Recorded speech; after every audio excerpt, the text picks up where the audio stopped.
Hi all welcome to today's video.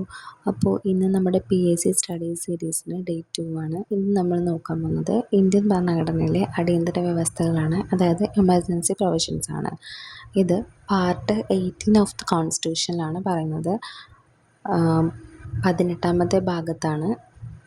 Article 352 മുതൽ 60 വരെയാണ് ഈ അടിയന്തരാവസ്ഥയെപ്പറ്റി, എമർജൻസി പ്രൊവിഷൻസിനെ പറ്റി പറയുന്നത്. 3 തരം അടിയന്തരാവസ്ഥയാണുള്ളത്: ദേശീയ അടിയന്തരാവസ്ഥ, സംസ്ഥാന അടിയന്തരാവസ്ഥ, സാമ്പത്തിക അടിയന്തരാവസ്ഥ. അതായത് national emergency, state emergency, financial emergency. ദേശീയ അടിയന്തരാവസ്ഥ, നാഷണൽ എമർജൻസി പറയുന്നത് ആർട്ടിക്കിൾ 352ലാണ് ദേശീയ അടിയന്തരാവസ്ഥയെക്കുറിച്ച് പറയുന്നത്. സംസ്ഥാന അടിയന്തരാവസ്ഥ അതായത് സ്റ്റേറ്റ് എമർജൻസി പറയുന്നത് ആർട്ടിക്കിൾ 356ലാണ്. സാമ്പത്തിക അടിയന്തരാവസ്ഥ, അത് ഫിനാൻഷ്യൽ എമർജൻസി പറയുന്നത് ആർട്ടിക്കിൾ 360ലാണ്. അപ്പോൾ മനസ്സിലാക്കണമല്ലോ. 352 നാഷണൽ എമർജൻസി, 356 സംസ്ഥാന അടിയന്തരാവസ്ഥ, അതിന് പ്രസിഡൻസ് റൂൾ എന്നും പറയും. 360 ഫിനാൻഷ്യൽ എമർജൻസിയാണ് പറയുന്നത്. അപ്പോൾ നമുക്കിനി ഇത് ഓരോന്നും എന്താണെന്ന് നോക്കാം. അപ്പോൾ ആർട്ടിക്കിൾ 352 പ്രകാരമാണ് ഇന്ത്യയിൽ ദേശീയ അടിയന്തരാവസ്ഥ പ്രഖ്യാപിക്കുന്നത്. രാജ്യത്തിൻ്റെ സുരക്ഷ അപകടത്തിലാകുമ്പോൾ കേന്ദ്ര സർക്കാരിന് സമ്പൂർണ്ണ അധികാരം നൽകുന്നതാണ് ഈ നിയമം എന്ന് പറയുന്നത്. ഇതിന് പ്രഖ്യാപിക്കാവുന്ന സാഹചര്യങ്ങൾ എന്ന് പറയുമ്പോൾ യുദ്ധം, വിദേശാക്രമണം, സായുധ കലാപം, ഇതൊക്കെ ഉണ്ടാകുന്ന സാഹചര്യങ്ങളാണ് നമ്മൾ ദേശീയ അടിയന്തരാവസ്ഥ പ്രഖ്യാപിക്കുന്നത്. ഇതിൽ സായുധ കലാപം എന്നുള്ളത് രാജ്യത്തിനകത്ത് ആയുധങ്ങൾ ഏന്തിയുള്ള വലിയ ആഭ്യന്തര വിപ്ലവം ഉണ്ടാകുമ്പോൾ ഉണ്ടാകുന്ന സാഹചര്യം സായുധ കലാപം എന്ന് പറയുന്നത്. 1978 44ാം ഭരണഘടനാ ഭേദഗതിയിലൂടെയാണ് ആഭ്യന്തര അശാന്തി എന്നുള്ള വാക്കായിരുന്നു അത് മാറ്റിയിട്ട് സായുധ കലാപം എന്നുള്ളത് കൂട്ടിച്ചേർത്തിരിക്കുന്നത്. അത് ഞാൻ ഇതിൽ ആഡ് ചെയ്തിട്ടില്ല, അതൊന്ന് നോട്ട് ചെയ്യണം. അപ്പോൾ ഇത് പ്രഖ്യാപിക്കുന്നത് രാഷ്ട്രപതിയാണ്. ഈ ദേശീയ അടിയന്തരാവസ്ഥ പ്രഖ്യാപിക്കുന്നത് മന്ത്രിസഭയുടെ എഴുത്തുപരമായിട്ടുള്ള ഉപദേശപ്രകാരം ഒരു സ്പെഷ്യൽ മെജോറിറ്റിയോടെ ഇത് പാസ്സാകും. 2 സഭകളിലും പാസ്സാകുമ്പോഴാണ് ഇത് പ്രഖ്യാപിക്കുന്നത്. 1 മാസത്തിനുള്ളിൽ 2 സഭകളും സ്പെഷ്യൽ മെജോറിറ്റിയോടെ ഇത് അംഗീകരിക്കണം. ഇതിൻ്റെ കാലാവധി എന്ന് പറഞ്ഞാൽ 6 മാസമാണ്. 6 മാസം കഴിയുമ്പോൾ ഇത് പുതുക്കണം. അതായത് അടിയന്തരാവസ്ഥ പ്രഖ്യാപിച്ച് 6 മാസം നിലനിൽക്കും, വേണമെന്നുണ്ടെങ്കിൽ ഇത് പുതുക്കാം. അങ്ങനെയാണ്. ഈ ദേശീയ അടിയന്തരാവസ്ഥ പ്രഖ്യാപിക്കുന്ന സമയത്ത് കേന്ദ്രത്തിൻ്റെ അധികാരം വർദ്ധിക്കുന്നു. പാർലമെൻറ്റിന് സംസ്ഥാന പട്ടികയിലെ വിഷയങ്ങൾ നിയമം നിർമ്മിക്കാൻ അധികാരം ഉണ്ടാകും. സംസ്ഥാന സർക്കാരിൻ്റെ വിഷയങ്ങൾ എന്ന് പറയുമ്പോൾ സ്റ്റേറ്റ് ലിസ്റ്റാണ്. ഇന്നലെ നമ്മൾ പഠിച്ചിരുന്നു യൂണിയൻ ലിസ്റ്റും സ്റ്റേറ്റ് ലിസ്റ്റും കൺകറൻറ്റ് ലിസ്റ്റും. അപ്പോൾ അതിൽ വരുന്ന ഏതൊക്കെ സബ്ജക്റ്റാണെന്ന് നോക്കാൻ അപ്പോൾ ഇന്നലെ ഞാൻ ഇട്ട വീഡിയോ കാണുക. അപ്പോൾ ഈ സമയത്ത് മൗലിക അവകാശങ്ങൾക്ക് നിയന്ത്രണം ഉണ്ടായിരിക്കും. എന്ന് പറയുമ്പോൾ ആർട്ടിക്കിൾ 19 സ്വാതന്ത്ര്യത്തിനുള്ള അവകാശങ്ങളൊന്ന് റദ്ദാക്കും. ആർട്ടിക്കിൾ 20ഉം 21 ജീവിക്കാനും വ്യക്തി സ്വാതന്ത്ര്യത്തിനുള്ള അവകാശങ്ങൾ യാതൊരു കാരണവശാലും ഇത് റദ്ദാക്കാൻ കഴിയില്ല. ഇന്ത്യയിൽ ഇതുവരെ 3 തവണയാണ് ദേശീയ അടിയന്തരാവസ്ഥ പ്രഖ്യാപിച്ചിട്ടുള്ളത്. 1962 ചൈനീസ് അധിനിവേശ സമയത്തും 1971 പാകിസ്ഥാൻ യുദ്ധ സമയത്ത്, ബംഗ്ലാദേശ് വിമോചനത്തിൻ്റെ സമയത്ത്, 1975 ഇന്ദിരാഗാന്ധി പ്രധാനമന്ത്രിയായിരുന്നപ്പോൾ ആഭ്യന്തര അശാന്തി ചൂണ്ടിക്കാട്ടി ആണ് ഇത് പ്രഖ്യാപിച്ചിട്ടുള്ളത്. 3 തവണയാണ് ഇങ്ങനെ പ്രഖ്യാപിച്ചിട്ടുള്ളത്. 1962, 71, 75 അങ്ങനെ 3 തവണ ദേശീയ അടിയന്തരാവസ്ഥ പ്രഖ്യാപിച്ചിട്ടുണ്ട്. നമുക്ക് ആർട്ടിക്കിൾ 353 നോക്കാം. ഇത് ദേശീയ അടിയന്തരാവസ്ഥയുടെ ഫലങ്ങളാണ്. കേന്ദ്രത്തിൻ്റെ ഭരണനിർവഹണ അധികാരം എല്ലാ സംസ്ഥാനങ്ങളിലേക്കും വ്യാപിക്കുന്നു. പാർലമെൻറ്റിന് സ്റ്റേറ്റ് ലിസ്റ്റിലുള്ള വിഷയങ്ങളിലും നിയമം നിർമ്മിക്കാം. സംസ്ഥാനങ്ങൾ കേന്ദ്രത്തിൻ്റെ നിർദ്ദേശങ്ങൾ പാലിക്കണം. ഇതാണ് 353 പറയുന്നത്. ഇനി 354 ധനവിതരണത്തിൻ്റെ മാറ്റത്തിനെ പറ്റിയാണ് പറയുന്നത്. ദേശീയ അടിയന്തരാവസ്ഥ സമയത്ത് കേന്ദ്രവും സംസ്ഥാനങ്ങളും തമ്മിലുള്ള നികുതി വരുമാനത്തിൻ്റെ വിതരണം രാഷ്ട്രപതിക്ക് താൽക്കാലികമായിട്ട് അതിൽ മാറ്റം വരുത്താൻ കഴിയും. അടിയന്തരാവസ്ഥ അവസാനിച്ചാൽ പഴയ രീതിയിൽ പുനഃസ്ഥാപിക്കപ്പെടും. ഇനി ആർട്ടിക്കിൾ 355 പറയുന്നത് സംസ്ഥാനങ്ങളെ സംരക്ഷിക്കാനുള്ള കേന്ദ്രത്തിൻ്റെ കടമയെക്കുറിച്ചാണ്. അതായത് ഓരോ സംസ്ഥാനത്തും വിദേശ ആക്രമണത്തിൽ നിന്നും ആഭ്യന്തര കലാപങ്ങളിൽ നിന്നും സംരക്ഷിക്കുക എന്നുള്ളത് കേന്ദ്ര സർക്കാരിൻ്റെ കടമയാണ്. ഓരോ സംസ്ഥാനത്തും ഭരണഘടന അനുസരിച്ചുള്ള ഭരണം ഉറപ്പാക്കുക എന്നതും കേന്ദ്രത്തിൻ്റെ കടമയാണ്. ഇവിടെ ആർട്ടിക്കിൾ 352 പ്രസിഡൻസ് റൂൾ, അതായത് സംസ്ഥാന അടിയന്തരാവസ്ഥ നടപ്പാക്കുന്നതിന് മുമ്പ് ഈ കടമ പ്രധാനമാണ്. അതെന്താണെന്ന് നമുക്ക് അത് നോക്കാം.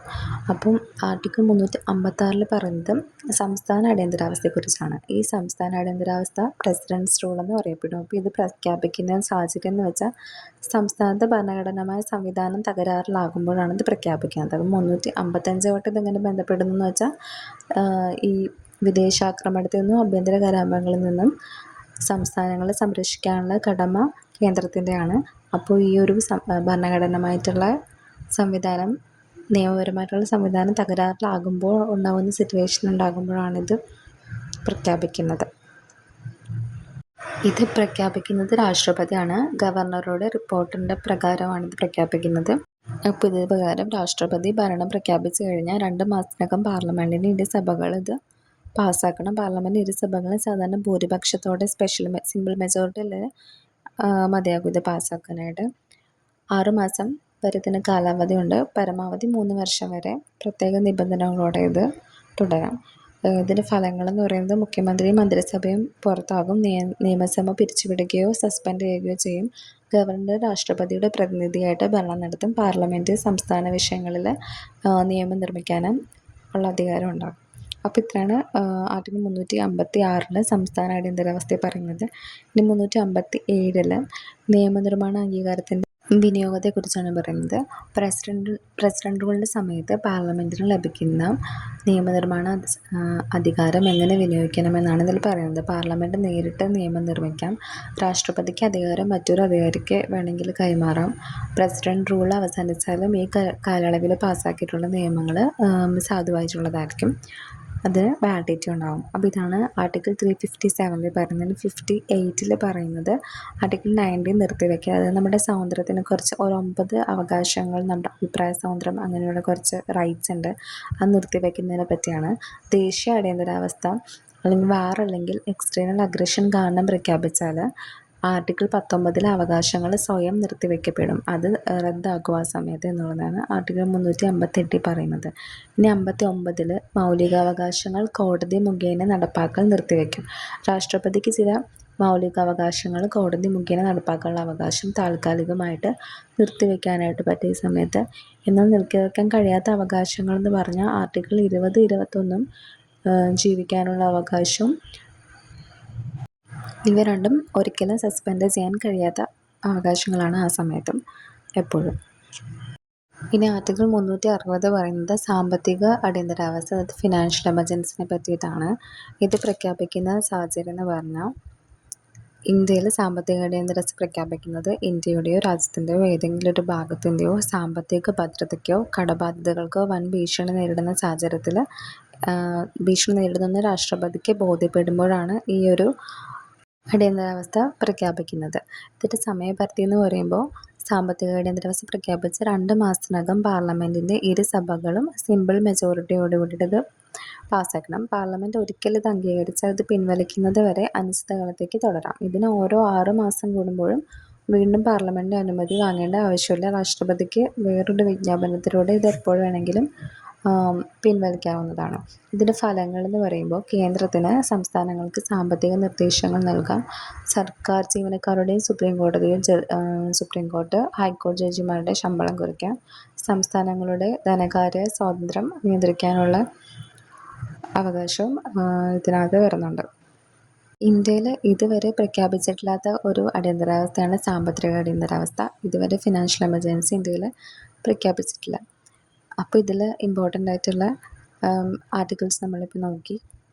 ഇത് മനസ്സിലായെന്ന് വിചാരിക്കുന്നു. ഇനി നമുക്ക് ഇമ്പോർട്ടൻ്റ് ആയിട്ടുള്ള അമെൻമെൻറ്റ്സ്, പ്രധാനമായിട്ടുള്ള ഭേദഗതികൾ നോക്കാം. 36-ാം ഭേദഗതി 1975 പറയുന്നത് രാഷ്ട്രപതിയുടെ അടിയന്തര പ്രഖ്യാപന സമയത്ത് കോടതിയിൽ നിന്നും ചോദ്യം ചെയ്യാനാവില്ലെന്ന് വ്യവസ്ഥപ്പെടുത്തിയിട്ടുള്ളതാണ്. 42-ാം ഭേദഗതി കേന്ദ്രത്തിൻ്റെ അധികാരം കൂടുതൽ ശക്തമാക്കുന്നതിനെ പറ്റിയിട്ടാണ്. 44-ാം ഭേദഗതി ഞാൻ നേരത്തെ പറഞ്ഞിരുന്നു. ഇനിയിപ്പോൾ നമുക്ക് ഈ ആർട്ടിക്കിളിൻ്റെ ഒരു ക്വിക്ക് റിക്യാപ്പ് നോക്കാം. 352 നാഷണൽ എമർജൻസി ആണ് പറയുന്നത്. 353 എഫക്റ്റ് ഓഫ് നാഷണൽ എമർജൻസി ആണ് പറയുന്നത്. 54 distribution of revenue. 55 duty of union to protect state. 356 president's റൂളാണ് പറയുന്നത്. 357 exercise of legislative powers. Suspension of article 19 ആണ് 358 പറയുന്നത്. 59 പറയുന്ന suspension of enforcement of fundamental rights ആണ്. 360 ഫിനാൻഷ്യൽ എമർജൻസി. അപ്പോൾ ഇത്രയാണ് നമ്മൾ ഇന്ന് നോക്കിയിട്ടുള്ള മൊത്തത്തിലുള്ള ആർട്ടിക്കിൾസ്.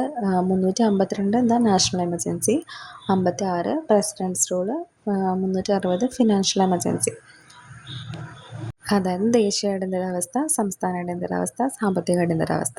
352 പറയുന്നത് ദേശീയ അടിയന്തരാവസ്ഥ, 356 പറയുന്ന സംസ്ഥാന അടിയന്തരാവസ്ഥ, സാമ്പത്തിക അടിയന്തരാവസ്ഥ പറയുന്നത് ആർട്ടിക്കിൾ 360 ആണ്. അപ്പോൾ ഇത്രയും ക്ലിയർ ആയല്ലോ.